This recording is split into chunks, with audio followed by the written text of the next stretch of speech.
pessoal, tudo bem? Espero que estejam todos bem. Bem-vindos aí ao nosso terceiro vídeo, da playlist para a resposta daquela pergunta da nossa inscrita. Venham comigo.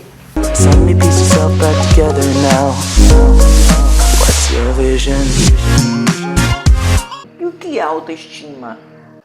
A autoestima é o resultado da visão que a gente tem da gente mesmo. Como é que a gente se percebe, Como é que eu me percebo? Quem sou eu? Ultimamente eu tenho conversado com algumas pessoas, Atendido algumas mulheres, conversado com algumas mulheres, mulheres muito inteligentes, mulheres, aí graduadas, pós-graduadas, mulheres muito inteligentes, de muitas experiências, de muitas vivências, E que quando a gente pergunta para elas, quando eu pergunto para elas e digo assim, quem é você? Aí elas param e dizem, eu não sei. Não sei quem sou eu. Se eu parar agora para lhe explicar quem sou eu não consigo saber mais quem sou eu. Eu me perdi aí no meio da vida, cuidando das pessoas, investindo nas pessoas, E que eu agora não mais consigo me ver. Eu estou tão envolvido nos outros que eu, por mim mesma, não consigo mais me ver e não consigo responder quem sou eu. Eu não tenho meu espaço, eu não sei quem eu sou de fato.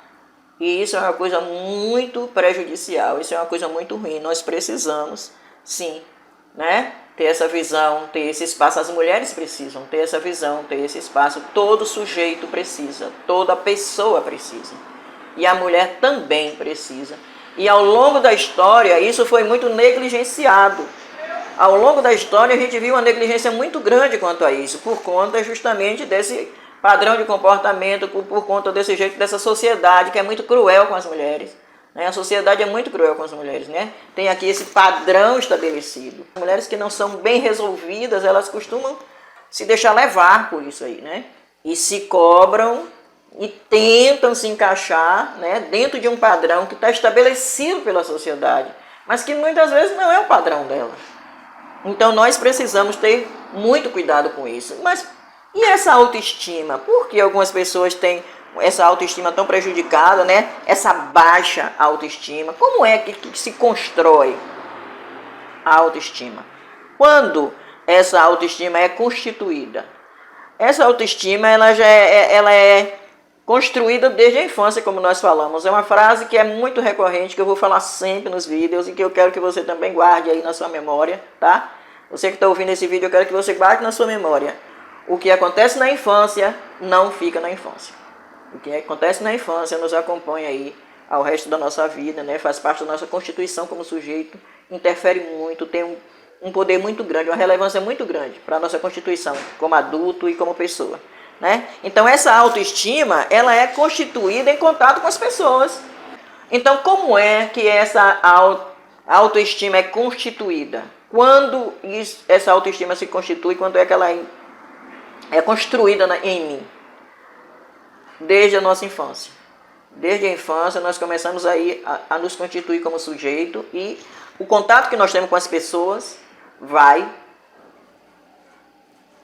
criando essa autoestima, e aí, dependendo de como isso é feito, eu vou ter uma autoestima boa ou uma baixa autoestima, Quando eu tenho o primeiro contato, quem são os primeiros contatos? A família, O contato com a família vai já criando em mim essa autoestima. O contato que eu tenho com a família vai criando em mim essa autoestima. Depois, o que é que eu vou? Eu vou para a escola. E o contato que eu tenho com as pessoas, com os amigos, com os professores, tudo isso vai influenciar, na percepção de pessoa que eu vou constituir de mim mesma. De acordo com o que eu vivo com as pessoas, os relacionamentos, as coisas que estão acontecendo ali, as vivências, o que eu ouço, o que é dito de mim, isso vai fazendo com que eu me perceba e me constitua como sujeito. Então essa autoestima vai ser constituída aí. E na fase adulta, o ambiente onde eu vivo, as vivências, tudo que eu vivencio, o que eu ouço, isso tudo vai influenciar também. Na minha fase adulta, as minhas vivências, o ambiente onde eu vivo, tudo isso vai ter uma influência na minha autoestima. Isso vai colaborar, para que eu tenha uma baixa autoestima ou que eu tenha uma alta autoestima. A baixa autoestima, ela também é constituída na infância. Olha só que coisa interessante. Por isso, nós temos que dar uma atenção maior às crianças nessa fase da infância, na primeira infância. Nós precisamos dar uma atenção maior, porque é nessa fase que nós estamos nos constituindo como sujeito, é nessa fase que nós estamos aí, né, formando o nosso padrão de comportamento. Então isso é muito interessante. Na infância também eu posso estar já constituindo em mim uma baixa autoestima. E isso aí vai ficar pior quando eu ficar adulto e achar aí esse homem que humilha, esse homem que abusa, né? Esse homem que sobrepuja. Se eu já trago da minha infância uma baixa autoestima, aí vai ficar ainda mais fácil para que ele me domine. Por isso nós temos que tomar cuidado. E aí, o que é que vai influenciar, né? O que é que acontece na infância vai constituir essa baixa autoestima? As palavras que magoam, aquelas palavras que são ditas às crianças, que muitas vezes os adultos nem percebem, mas que magoaram as crianças. E muitas vezes não dão importância porque são crianças. E entendem que pelo fato de ser criança, vai esquecer, né? Aquilo não vai ficar, não vai ter nenhuma importância.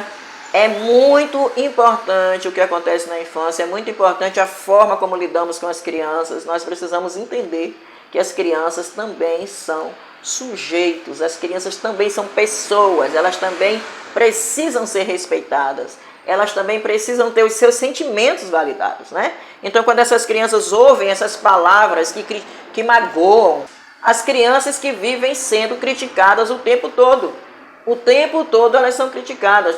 Tudo que elas fazem, elas são criticadas, elas não são encorajadas, né? As crianças, elas que não são encorajadas, elas são criticadas e punidas. Qualquer coisa que elas fazem de errado, então elas são criticadas e elas são punidas. E isso faz com que elas desenvolvam uma baixa autoestima. Elas não confiem nelas mesmas, elas se sentem incapazes. Elas se sentem menores do que as outras. Por quê? Porque elas são muito magoadas, porque elas são criticadas. Agressões físicas também é outro fator que colabora muito para uma baixa autoestima. O fracasso escolar é outra coisa que também colabora, né? E uma coisa que é interessante, eu quero chamar a atenção nesse vídeo, é uma coisa que é interessante também, que as pessoas não pensam.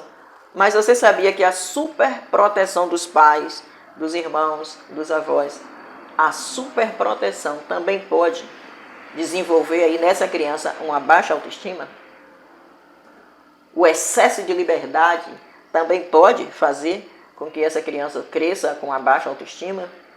Porque quando você superprotege, quando você protege demais uma criança, ela não desenvolve autonomia, ela não desenvolve a capacidade de escolha, ela não se desenvolve como pessoa, ela fica presa a decisões que as outras pessoas tomam por ela, né? Então elas não se sentem capazes. Aprende a lutar pelos seus sonhos, pelos seus desejos, pelas suas coisas. Ela fica ali sempre cercada de proteção, as pessoas é que decidem por ela. Quando essa criança cresce, ela se torna um adulto fácil de ser manipulado, né, e sobrepujado, porque ela fica sempre dependendo da opinião do outro. Ela não sabe tomar decisões sozinha, ela sempre precisa dar o apoio do outro, da aprovação do outro, né? Ela fica sempre numa posição de inferioridade, ela não tem autonomia, né? Ela não é a autora da sua história, ela sempre precisa da aprovação de alguém. Então isso colabora muito para que esse adulto aí, mulher, ela se subjugue aí a esse marido, porque ela vai sempre depender da aprovação dele, né? Ela vai sempre depender de que ele, né, dê a última palavra para fazer alguma coisa, porque ela não aprendeu, né? Quando criança, a ter essa autonomia, a se posicionar, a confiar nela mesma. E isso prejudica muito. Agora, o interessante é que nós podemos melhorar essa autoestima. É uma coisa que a gente pode trabalhar. Existem ferramentas que vai tirar essa mulher dessa posição aí, né? E colocar ela em posição de autora da própria história. Existem ferramentas que vai fazer com que ela tenha uma melhor percepção de si mesma. Nós vamos estar vendo algumas coisas que você pode fazer para melhorar a sua autoestima, né? Uma coisa que você pode fazer para melhorar a sua autoestima é se aceitar como você é. Você não deve... Não é saudável, você não deve ficar olhando o padrão de beleza que a sociedade impõe. A sociedade impõe que você deve ser magra, que você deve ser alta, que você deve ser... Então existe um padrão imposto pela sociedade. E muitas mulheres são muito infelizes. Elas trabalham muito, elas lutam muito para chegar nesse padrão de beleza que a sociedade impõe. Mas para você melhorar sua autoestima, a primeira coisa que você tem que fazer é se aceitar como você é. Entender que cada pessoa é uma pessoa. Nós somos únicos, nós somos irrepetíveis, né? E cada um é de um jeito. Então você não pode se deixar levar por essa imposição social, de que você tem que estar dentro daquele padrão para ser bonita, para ser aceita, não é? Para ser desejada. Não. Aceite-se como você é. Depois é você aprender a controlar suas emoções. É muito comum que as donas de casa, mães de família, né, lidam com crianças com muitos problemas, com muitas coisas. Então é muito comum que ela tenha essas emoções aí afloradas, né, a flor da pele. Então você precisa se educar emocionalmente, conhecer suas emoções, saber lidar com suas emoções, né? Todas as emoções são válidas, né? Existe um mito aí que a ansiedade é ruim, o medo é ruim. Então nós precisamos entender que todas as emoções, ela tem sua validade. Todas as emoções, tem uma necessidade, ela tem um porquê. E todas as emoções, ela tem aí o seu lado bom. E você só precisa aprender a lidar com ela. Você precisa se alfabetizar emocionalmente. Conhecer suas emoções, reconhecer, né, suas emoções e aprender a lidar com elas. Isso vai ajudar com que você lide melhor com os conflitos, né? Isso vai ajudar com que você lide melhor com os conflitos na sua casa. Quando acontecer o conflito entre seus filhos, quando acontecer o conflito com o marido, a birra do filho, quando acontecer esse tipo de coisa, você vai saber lidar melhor quando você souber lidar com suas emoções. E quando você souber lidar com suas emoções, você vai melhorar a sua autoestima. Outra coisa é você também saber se afirmar diante das pessoas. Você precisa saber o seu lugar, você precisa saber quem você é, você precisa confiar em você. Você aprender a confiar em você, lidar com suas emoções, se aceitar como você é. Né? Não é aceitar como você é, como um comodismo, eu estou assim, tá bem, deixa para lá. Não, mas buscar aí esse eu ideal, esse sonho que você quer ter, né? Buscar aí realizar, colocar para fora seu potencial e saber lidar com as suas emoções, saber lidar com os conflitos, e aí sim você vai sair desse lugar de subjugação. Você precisa ter confiança em você mesma. Você não precisa ficar esperando que o outro confie em você, que o outro valide você. Você precisa se conhecer, você precisa se posicionar e você precisa confiar em você mesmo. E eu quero encerrar esse vídeo deixando uma frase do filósofo Sartre. O importante não é aquilo que fazem de nós, mas sim o que fazemos com aquilo que fazem de nós. Então o importante não são as coisas que acontecem ao nosso redor, o importante é como eu me posiciono diante daquilo que está acontecendo ao meu redor. Eu espero que todos tenham entendido, né? Eu creio que todos entenderam. E nós vamos estar trazendo aí um quarto vídeo, fechamos essa playlist agora e vamos estar trazendo um quarto vídeo onde nós vamos estar mostrando mulheres memoráveis, mulheres que no seu tempo fizeram coisas extraordinárias, né? Que mostram pra gente que é possível sim se destacar, é possível sim concluir seus objetivos, é possível sim ser uma mulher de sucesso.